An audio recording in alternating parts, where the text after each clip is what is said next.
Yo, what's up, guys? So this is going to be part two, talking about duality. I apologize, I'm a little bit sick today, so bear with me on the voice.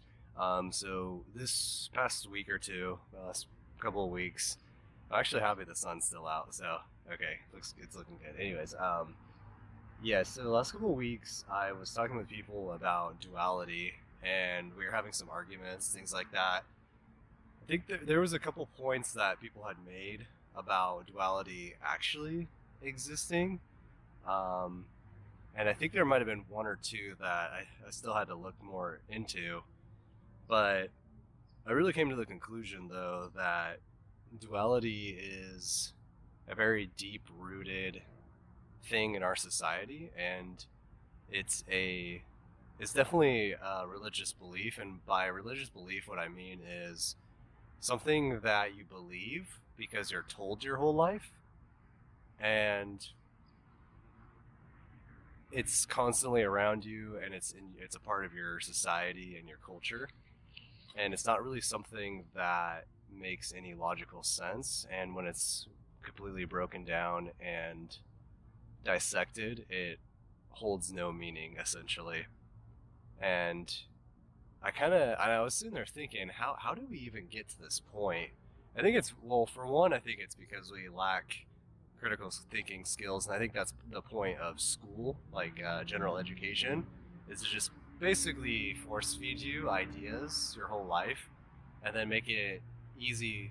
Well, it's not really easy because you still have to go to school and do stuff. Well, school is pretty easy to me, anyways, but I think the reason why it's like that is because you're taught your whole life not to actually do any critical thinking skills. It also has to do with your development, and your diet plays a really big part in that, since most people are malnourished most of their life anyways, because we're supposed to be out in nature, eating like raw meat and things like that, drinking blood and all that to get proper nutrition.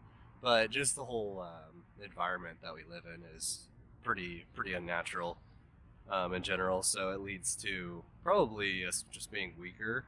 But the thinking that we have because of our education, it's very limited, and it's within a box, like certain parameters, and it's not really something that is basically what critical thinking is, and thinking for yourself, which is more it's like a free expression of thinking, I guess you could say, or however you want to look at it. But getting back to the reason why duality doesn't exist and why it is a religious belief is because, for one example, I asked people, and they knew I was kind of trying to get them with a gotcha moment at this point, because I already explained that I don't believe duality, like opposites exist.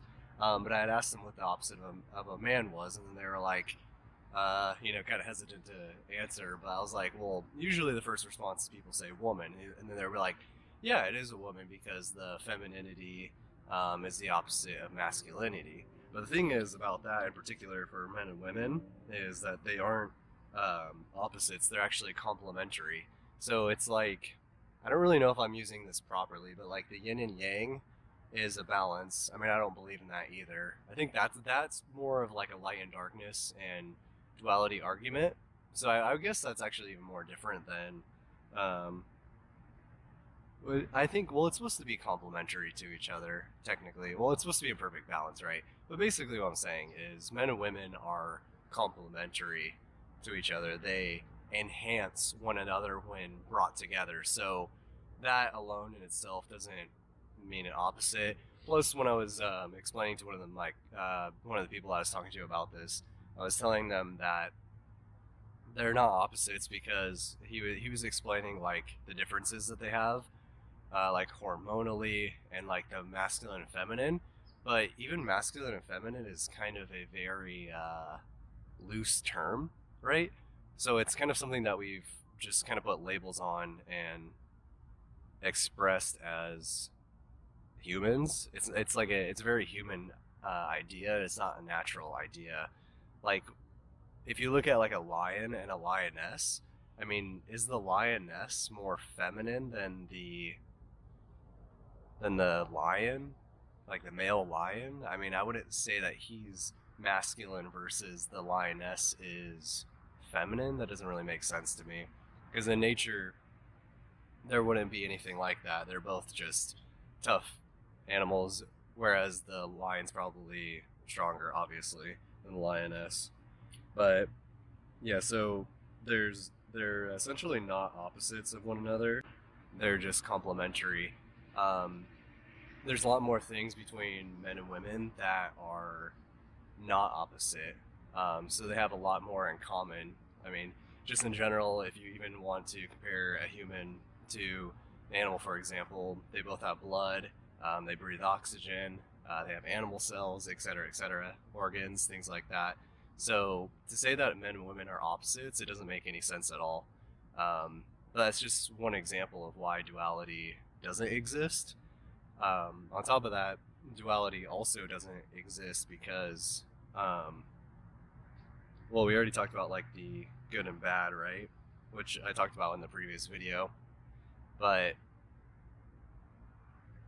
there's always going to be different levels and variations of what is good and bad. So when you have something that's bad, for example, someone who's lying versus someone who is a murderer, right? So you would say the liar is a less bad person than the murderer, right? But when you start getting into these subjective ideas of what is better, or a better good, or a worse, or even more worse, bad, and then that kind of leaves the question too, well, what is the best, or the best good thing, and what is the worst bad thing to do, right? So it's all basically perspective. You could just kind of, I guess, try to put them under a broad category of whether they're good or bad, but like I said, it's very subjective and generalized. Another thing that I wanted to talk about with the duality is I actually came up on my own about this with the nothingness versus everything, and this is exactly why I wanted to bring this up and talk to people about why duality doesn't exist, because it not only helps you understand your own ideas better, but also allows you to express them in a better way and use, how should I put this, use better, be more efficient in explaining the the topic that you're discussing, right, or your viewpoint. So I had said that nothing, so the opposite of everything is nothing, right? But nothingness or nothing is all a concept in your head, because for one, nothingness doesn't exist, at least in this reality, this realm that we live in. And this realm that we live in, this is the only way that we can understand the world and reality around us, is through our biological senses and this reality. So, and the reason why I say nothingness can't exist is because, for one, it's an idea that's in your head, so you already know that it doesn't exist because it's something that you've imagined, that you've created in your head. But not only that, it can't exist because in our reality we have dark matter, we have atoms all over the place, we have oxygen, nitrogen molecules, we have us. Just us being in the presence of nothingness wouldn't be nothingness. And in order to experience that nothingness, you would have to be in a human body in order to experience that. So if you were there in that nothingness, then that's not nothingness because you were there. And in order to understand what nothingness truly is, what is nothingness? Because when I first thought of what nothingness was, I thought it would just be a general, like, it's essentially a big white room, right? It's a room of nothing, right? But the issue with that is white is there, and it's a color, right? And then in that nothingness, is there no oxygen? Is there no bacteria, things like that, any kind of microbes and whatever else.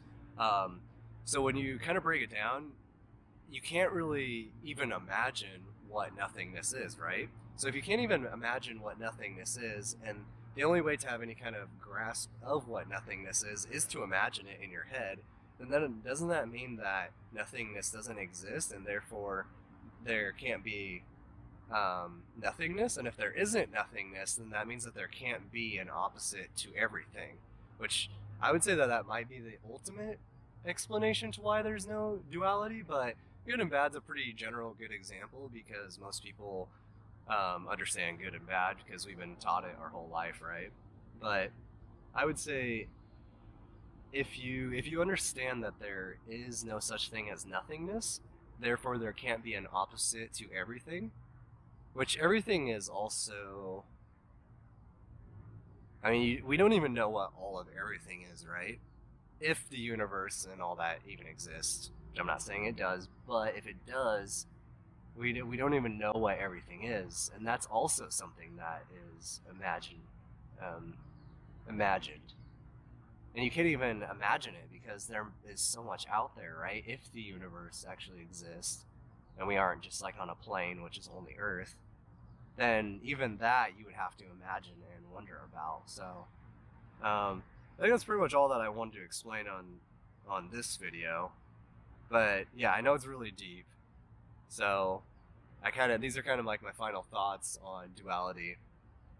Even though I think I could have went more in depth on certain things, but I think it's important to understand, like with the men and women thing, that they're actually complementary and that they have way more similarities. Like they're human also, we're of the same species, Homo sapien, right? And we're primates or whatever, however you want to look at it. So yeah, I think that it's kind of crazy that duality is so embedded in people's minds, and it really is a religious belief because you don't actually have a reason to believe it when you break it down. So